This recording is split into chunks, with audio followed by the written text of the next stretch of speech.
علم لنا إلا ما علمتنا إنك أنت العليم الحكيم. اللهم وتب علينا إنك أنت التواب الرحيم. تقبل الله طاعتكم.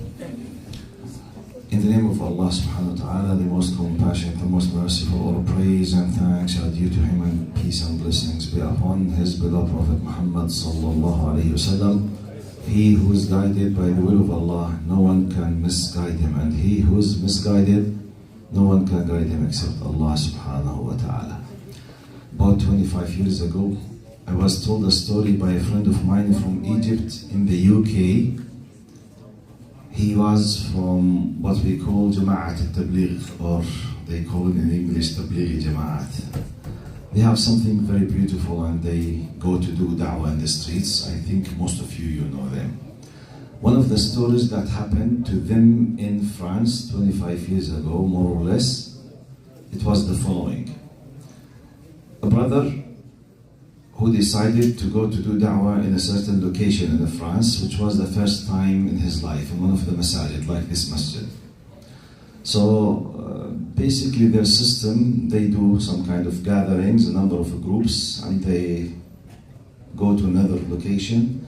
And one of the things that they are distinguished with, once they locate themselves in a masjid after taking a permission from someone, they go to the neighborhoods, to the streets, to the shops, to the places, anyone in the street, and sometimes they knock the doors of the houses.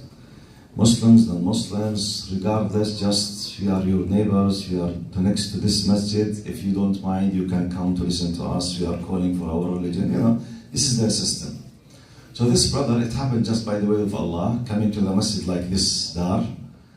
He noticed that there is an old, huge palace next to the masjid, but it seems there's no one inside it, or rarely someone is using it. So he just asked out of curiosity, have you ever knocked the door of this palace? They said no. He said, why you did not try? He said, did not come to our mind. Okay, can we? They said yes. So this brother, something pushed him a drive, and he insisted. He knocked the door, no one replied. He insisted, he kept waiting, knocked the door again, no one replied. He knocked the door 3 times. SubhanAllah, when they lost the hope, they want to leave, someone came, and he was a very weird situation. His hair, his clothes, there was something not usual, something so weird with him. Just few words, we are neighbors, we are Muslims, and we want to call you to, do you mind? He said, no problem. Do you mind coming with us to the masjid? They said no. He just closed the door and he left with them without saying anything. They did not ask him who's behind, why you came late, nothing. Just, do you mind to come? He said no. He came, that's it. SubhanAllah, he accepted Islam. He became a Muslim. And on spot, without returning back to his house, he decided to go with them to Khuruj fi Sabilillah. Because they go sometimes 1 month, 3 months, 4 months. No one asked him about what was happening in his house. No one asked him about his history, nothing at all. And actually the khuruj sometimes, it's very beneficial for the new reverts, because practically at least they know some of the akhlaq of the Islam, and they are trained how to pray, how to do the wudu, how to do the ghusl, in practice. When they finished the khuruj, they came back to the same location which is next to his house. He decided to reveal the secret. He asked the same group that invited him, including the brother who insisted to knock the door, said, I want you to come with me to my house. Said, why? He said, I want you to see something. And he kept that a secret. He opened the gate of the palace. They went into the room. There was a table with a chair and a rope, and he was about to hang himself, committing suicide. When they knocked the door, he already had put the rope in his neck. So when the first time knocked, already he was just about to throw himself. So he hesitated. Shall I? Khalas, I want to get rid of my life. The brother insisted. He hesitated. When he insisted, he left the rope and he went to the house, to the main door. Now he was a very rich man. He faced bankruptcy. He lost his money except the house. his wife and his only daughter left him. So he had this kind of depression, and he decided to finish his life. Subhanallah, by the will of Allah subhanahu wa ta'ala, this group of Jama'at Tabligh and this specific brother who insisted to knock the door was sent like a rescue by Allah subhanahu wa ta'ala. I know I have a very close chain to the hero of the, I'm narrating by Sanad Muttasal this story. I did not read it. I know the one who knows. Subhanallah, it happened between the UK and France at that time.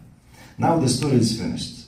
I was thinking about this story. You can tackle this story from different angles. For me, I was thinking about the insistence. When he was knocking the door, it did not come to his mind that he was about to save someone from suicide. No one knew. But actually, this is what he did. So, the moral behind my story: be or keep insisting in doing the khair. You never know how Allah, out of His love and honoring you, might be using you. Because you don't know the ghaib. You wrote, be nice, be kind, be wise, okay? But insist on spreading the khair. Insist on conveying the khair. You never know. Now the only thing that person did is just insisting to knock the door. That's it. It ended by saving a life, subhanAllah. And this person, maybe he will become a da'iyah. Maybe, I had a lot of stories about sometimes this one who was saved might be a translator for the Quran in his language. You never know. You never know. Maybe he returned back to become another time a multi-millionaire, and he used his, for example, money to build 10 masajid in France, another 100 masjid in India and in Africa. You never know. All of these hasanat will be in your scale because you insisted to knock the door. You never know. Sometimes knocking the door of the heart of someone, your relative, your cousin, your neighbor, keep insisting to keep a smile in your face with your neighbor who hates Muslims. You never know. The insistence of your smile could be the reason for him to be a Muslim.